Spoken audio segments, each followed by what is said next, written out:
Hi everyone, Kelt here, bringing you number 15 in my new series of questions regarding the HARKLES and their alleged offspring. Today I'll be talking about Meghan having signed a prenup, and that allegedly the Queen insisted or demanded right before the wedding. I was told something was signed before the wedding. I don't know whether it was a prenup, but I think it's been talked about so much that everybody's assuming it was a prenup. I don't see what else it would be. I don't know whether it's true or not, because it would have had to be under duress, and then it wouldn't be legal if it was signed under duress. The fact that the Queen was looking so cross with Meghan at various times during the wedding ceremony, I think would show maybe that she hadn't signed anything. Though I was of the understanding that the Queen's serious glare at Meghan was due to the battle before the wedding, the one about the tiara and maybe the children's bridesmaids' dresses. All that would have caused tension. So it was probably a number of things. I have no proof that she signed or didn't sign the prenup, but I think if she signed anything, Meghan would believe that it had no standing. I think she would have not complied with anything she signed anyway, because in her mind, she was bigger and better than anyone else. But I think also the main reason being she knew that she had married Harry in Africa when they had hardly been dating very long, and she managed to get Harry to marry her out there. This was one of the first few dates, I think. It was the third date, I believe, that he took her to Africa, to Botswana, his favourite place. I was told that they had some sort of ceremony out there, which was a marriage ceremony, and a local Christian pastor in the village performed it, was sworn to secrecy, and they consummated this marriage under the stars. Meghan had used every rule in her favourite book, and I'm not sure of the title of the book. I don't remember. It was something to do with how to make a man marry you, or how to make him fall in love with you. And one of the rules was not to have sex on the first date or the second. I haven't read the book, but there were a lot of rules in it, and Meghan swore by this book apparently, according to her friends, and was reading it before she dated Harry. So Meghan would have made sure that Harry knew that she would not want to have sex outside of marriage, because that was another thing. When it suited her, she would use any faith that she had at the time to make herself seem a little bit more worth pursuing. Having already looked into the fact that she would have to join the Church of England before she married Harry, remember when she married Trevor, she had a Jewish ceremony. But before that, she was supposed to be Catholic, I think. Was it for the other guy? I'm not sure. I've honestly lost track. She made sure that they had things in common and that he had found his true match in heaven. And when he said that the stars were aligned during the engagement interview, that was all part of it. But remember that they still broke up after this amazing trip to Botswana and the consummation of what they believe is their true marriage under the stars. Because Harry was totally bewitched by that point. So sometime later, Harry tried to break this off with her because he realised what she was truly like, and she was having none of it, which was when she followed him to his friend's wedding in Jamaica. Meghan was originally invited as a +1, but Harry in the meantime broke it off with her, but she still turned up. So she still believed that she was still married to him because of the ceremony that they had in Africa.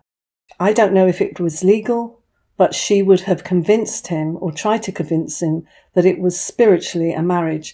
And I believe he must have really seen the true nature of Meghan to have broken it off with her after that.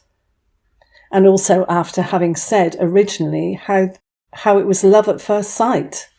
Remember at the engagement interview, to take her off to Botswana on the third date and to talk about the stars being aligned, this was at the engagement, but in between that and the engagement, there must have been a lot that happened. From believing that she is his soulmate and they are destined to be together, and that everything was perfect from those first few dates and their African marriage, enough happens for Harry to see her true nature, and he makes a desperate attempt to end it with her, and he wasn't able to. At the Toronto Invictus Games, where she turned up with Marcus Anderson, and there were cameras set up, which Meghan had arranged, Harry spotted and was angry about, and there was definitely some big thing that happened there, whereby Marcus and Doria were supporting Meghan, and something big was said to Harry. There's a series of photos. I have a previous video, and you can see the change in the mood. And most people are of the thinking that it was then that Meghan told Harry that she was pregnant. She was desperate to hang on to him, and we know the story from then on. This is why she was welcomed into the family and welcomed to Christmas at Sandringham before they were married, which is unheard of, because the Queen knew that they had already got married. No couple was invited to Sandringham to stay with the royal family unless they were married. Hence the marriage in the chapel was not the genuine one. This is why Harry did not use his proper name, and neither did Meghan. It was not a legal marriage and not the official marriage. The real marriage happened back in Africa, in my opinion. So Meghan knew that if she signed anything, it wouldn't be valid anyway, because the wedding ceremony wasn't valid. Nothing about the wedding needed to be official, apart from looking the part for the public. I believe that this is why Meghan said that they got married 3 days before. Remember that ceremony which was supposed to have happened with the Archbishop in Nottingham Cottage Garden, and Meghan wanted people to know that was their real special wedding ceremony. I think she did that because she knew that her real wedding was in Africa a year or more before this, and didn't want people to think that the ceremony that they saw was the real one, because of the discrepancies in it that a lot of people would notice, or because she loves to have secrets. Meghan must have been absolutely thrilled to have managed to talk Harry into this. Think of it, a prince of the realm being talked into marriage, and he going like a lamb to the slaughter. She had him in his most favourite place in the world, Botswana, and she made sure that she was everything he wanted, used all her skills, and all he had to do was marry her.